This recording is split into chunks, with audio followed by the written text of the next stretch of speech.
The idea that judgment is the province of God and his inscrutable handing out of punishment and its opposite is not to be understood or completely comprehended by human beings.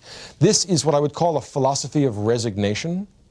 I would be inclined to say that if all of Job's friends, who appear to think themselves religious men and who appear to think that they are knowledgeable about religious issues, if it turns out that they are unable to know either the state of their own soul or the state of Job's soul or God's plan for the universe, it will follow then that the God Yahweh, the God which we worship in the text of the Hebrew Bible, is at some level inscrutable, mysterious. This is the opposite conception of the world to the conception of the world worked out by the ancient Greeks.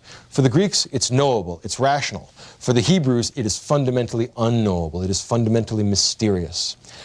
The thing that will be important about this mystery is that insofar as people conceptualize the world as being a mysterious entity, not ultimately susceptible to rational analysis and comprehension, then and only then will faith become a virtue.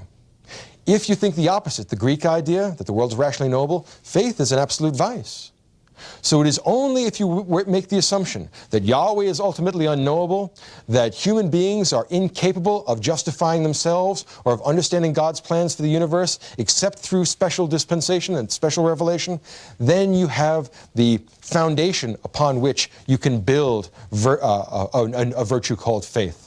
You need that idea of mystery. You need God's inscrutability for faith to be a virtue. And that's why it's only a virtue, only a theological virtue in the tradition that comes out of Jerusalem rather than Athens.